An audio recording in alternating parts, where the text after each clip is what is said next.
청학집 읽기 네 번째 시간 임진왜란 중의 일화. 무자년 1588년 선조 21년 의선생은 황악산에 거처하고 계셨다. 나는 편운자를 따라 선생을 뵈러 갔더니 마침 취굴자가 와서 의선생을 뵙고 말했다. 일본은 지금 군사를 기도에다 모아놓고 장차 조선으로 향하려고 합니다. 그래서 제가 동요를 지어 일본에 버틀이되 이르길, 기에서 일어나 기에서 멈추니 두려워할 것은 소나무라는 내용입니다.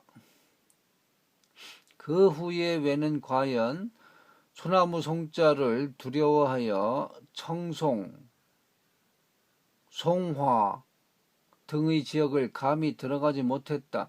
그러니 어찌 제독 이여송에게 패할 줄이야 알았으랴.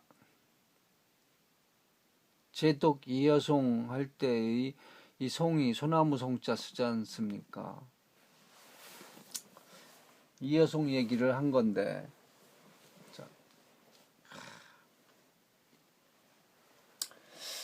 임진년 1592년 선조 25년 4월 외병이 바다를 가득 메우며 건너와 부산을 함락시키고 첨사 정발을 죽였다. 그리고 서평, 다대 등의 포구를 함락시키고 경상 좌수사 박홍과 동래 부사 송상현을 죽였다. 왜군은 세 갈리로 나뉘어 한 길은 중, 수 등이 통솔하는 군대로서 중, 스님, 수 등, 양산, 밀양, 청도, 대구,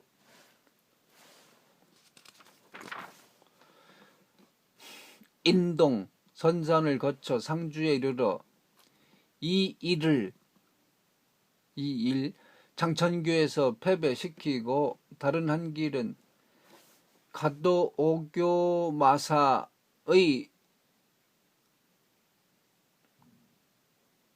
통솔하에 가도 오교마사가 가등청정 통솔하에 장기 기장을 경유하여 우병영인 울산과 경주, 영천, 신영, 의흥, 군의, 비안을 함락시키고 영궁의 하풍진을 건너 문경으로 나와 상주에 있던 왜군과 합하여 조령을 넘어 충주로 들어와 탄금대에서 신립을 패배시켰다.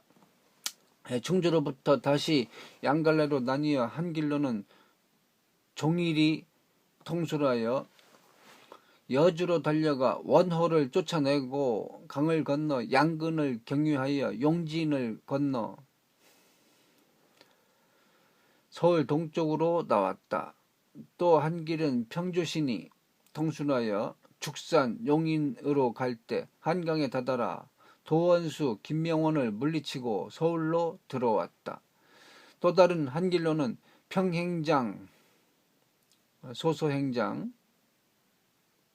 통솔하여 김해로부터 성주, 무계진을 지나서 강을 건너 지뢰 금산을 거쳐 영동으로 나와 청주를 함락시키고 한강을 건너 유도대장 이양원을 물리치고 서울로 들어왔다. 또 경성에서 군사를 합쳐 임진에 이르러 신할 유긍량의 군사를 패배시키고 다시 안성역에 이르러 양갈래로 갈리어 한쪽 길로는 평행장의 통솔하에 봉산, 황주, 중화로부터 평양으로 진격해 들어가고 다른 한쪽 길로는 청정이 통솔하여 곡산, 노리령을 넘어 천령으로 나와 북병사 한극성을 패배시키고 왕자, 순화군, 임해군과 대신 황정옥과 유영립을 사로잡았으며 남병사 이혼을 죽이고 함흥에 주둔하였다.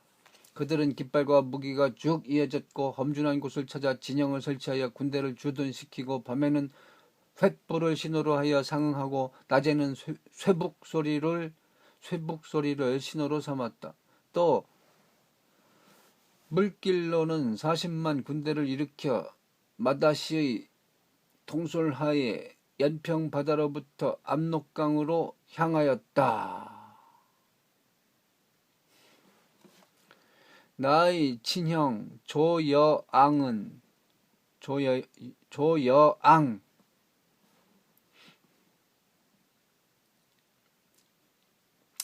토산 군수였는데 비난하여 도망갔으나 나는 형을 용암에서 만났다. 그곳에서 함께 부압산으로 들어가 풀 속에 숨어 있을 때 날이 저물어 캄캄해지니 호랑이가 산속에서 울부짖었다. 그때 갑자기 수십 보 떨어진 곳에서 불꽃이 솟아 올라오므로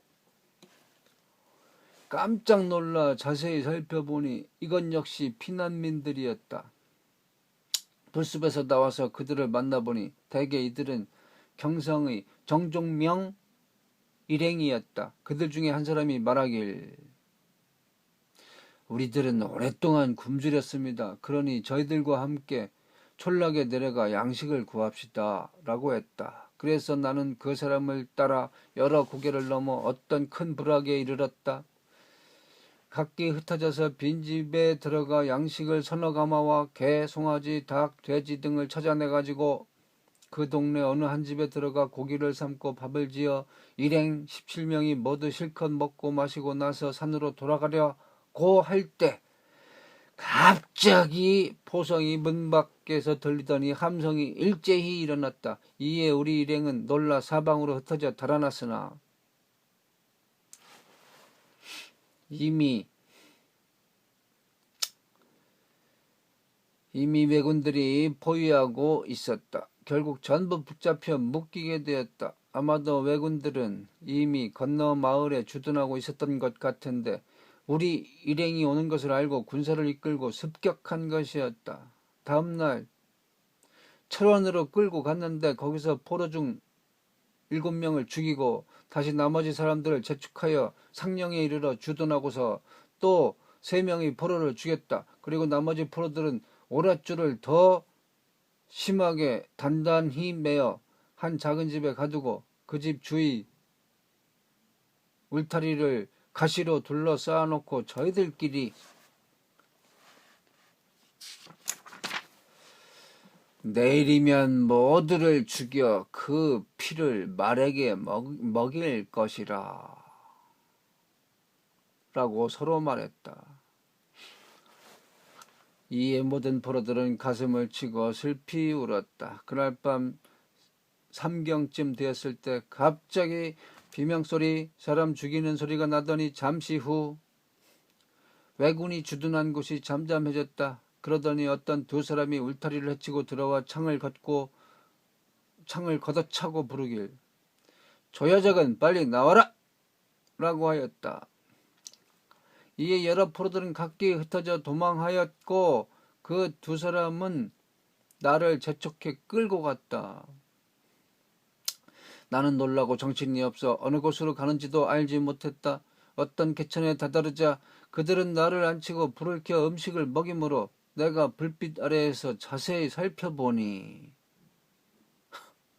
그들은 바로 개업자와 병락자였다. 두 사람은 나에게,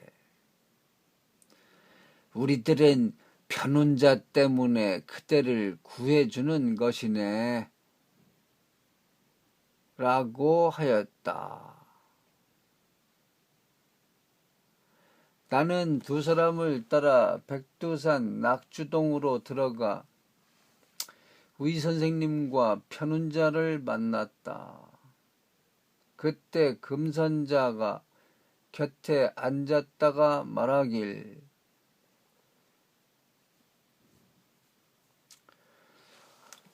조선이 개국한 지 겨우 200년 만에 이러한 큰 재난을 당했으니 앞으로 200년간의 일을 가히 미리 짐작할 만합니다.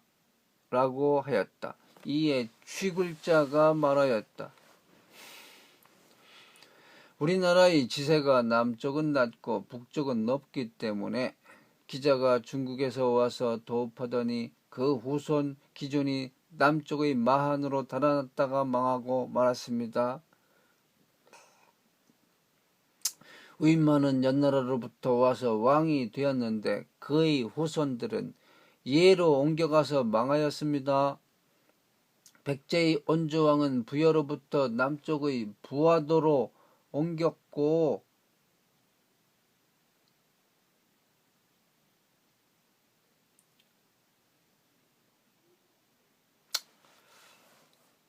초구왕 때에는 한양으로 옮겼고 문주왕 때에는 웅진으로 수도를 옮겼으며 신성왕 때에 이르러 사비로 전도하였는데 그곳에서 백제는 망하였습니다.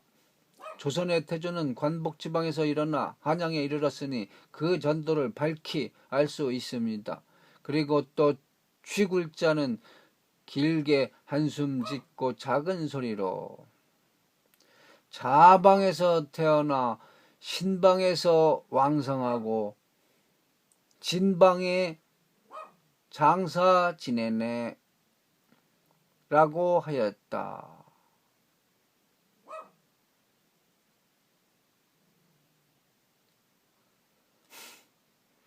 이에 변호자가 웃으며 말하길 한양에서 외적 시를 말려야 할 것이요 라고 말을 채 끝마치기도 전에 채하자가 밖에서 들어오며 이렇게 말하였다. 이제 조선 사신 신점, 정곤수 등이 통곡하며 군사를 원조해 주기를 간곡히 기원, 병부상서 석성이 황제께 청하여 크게 군사를 움직였습니다. 이에 성응창이 경락사가 되고 이여송은 제독이 되었으며 양원은 좌협장군이 되어 왕유익, 왕유정, 이여매, 이여오, 양소광, 사대수, 손수렴, 이영, 갈봉하 등 9명을 거느리고 우협장군, 장세작은 조승훈, 오유충, 왕필적, 조지목, 장응충, 낙상지, 진방철, 국수영 등 여러 장군을 통솔하며 중협장군 이여백은 임자강, 이방춘, 고책, 전세정, 주홍모, 방시휘, 고승, 왕문 등 여러 장군을 통솔하고 있습니다. 그리고 중군은 방시춘이, 기고는 한종공이, 찬휘근, 원황, 유황상이, 독향은 애유신, 애엽, 몽웅이 맡고 연수, 유림, 절강의 군사를 출동시켜 온답니다. 그리고 또 내고의 은 2만 3천 냥과 산동의 양식 10만 섬으로 돕는다니 이제 반드시 외적을 평정하고 조선을 회복할 것입니다. 이에 채하자가 말하기를 그리 되면 앞으로 우리나라를 주도하는 자가 어찌 명나라의 후예가 아님을 알겠는가? 라고 하였으나 의선생은 웃으시면서 여러 사람의 말에 대답하지 않으셨다.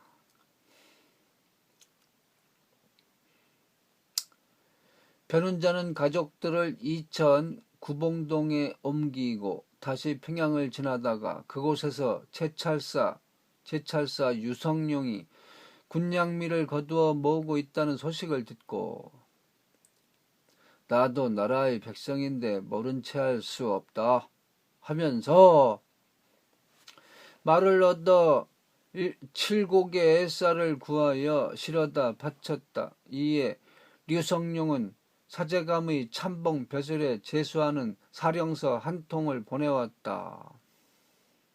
그 후 편운자가 안악으로부터 용강을 지나갈 때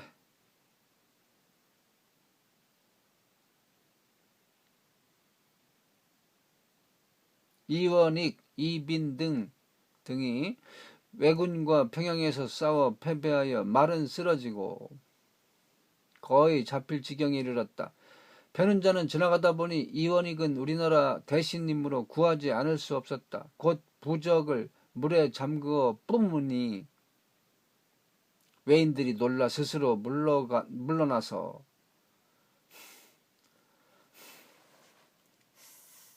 이원익은 탈출할 수 있었다.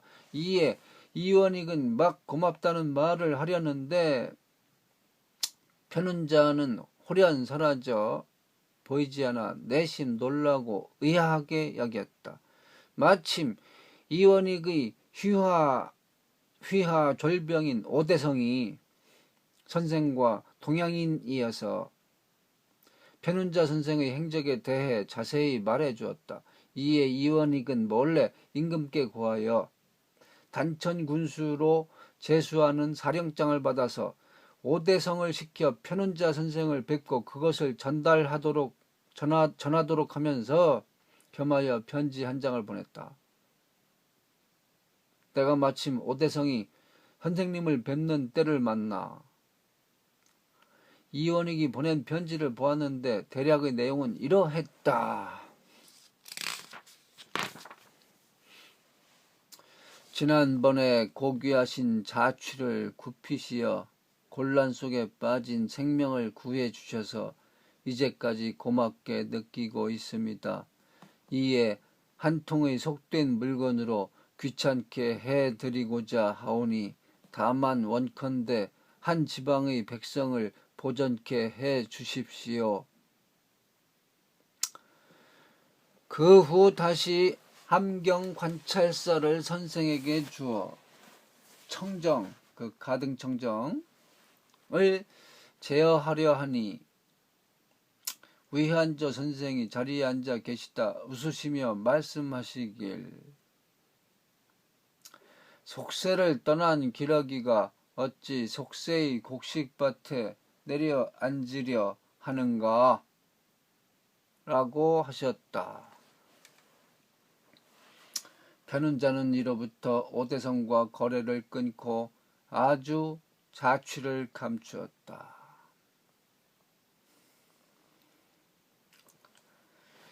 이사제는 첨정 이우의 아들이다. 선생님의 할아버지와는 여기서 선생님이 이사연이네요. 할아버지와는 삼종 형제가 된다. 그는 굳세고 용맹스러워 절세의 인물이었다. 그는 아우 이사주와 함께 군사 1,000명을 모집하여 용인 진국에서 왜군과 맞서서 많은 포로를 사로잡았다. 그 후 친족을 이끌고 독산성 아래에서 거처하고 있었다. 창의사 김천일이 그의 공을 뺏고자 반란민들이라고 말하고 밤에 쳐들어가서 그들을 모두 죽였다. 편운자 선생은 그 소식을 듣고 그들을 가엾이 여겨 금선자와 함께 나아가 소식을 수소문하여 알아보니 이사제의 아들 이자용은 중국의 장군 오유충 희화의 왕신방이란 사람에게 의탁하여 이미 중국에 들어갔고 이사주의 아들 이자계는 삭발하고 중이 되었는데 그의 승명은 원형이라 하였다. 편운 선생은 언진산에서 이자계를 찾아 이 인선의 딸에게 장가 보내요.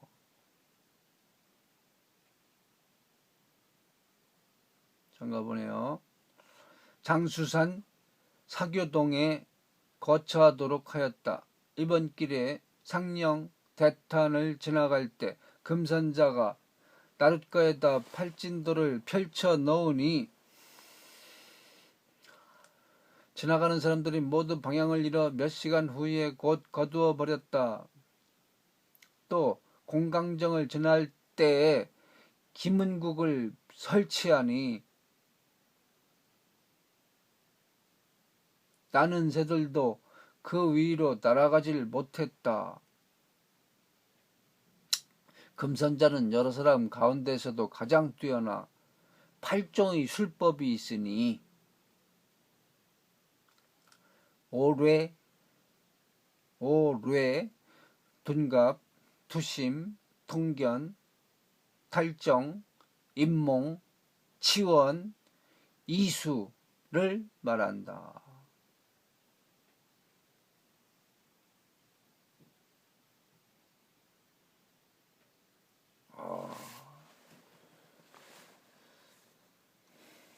대단한 도인들이 다 나오네요. 이상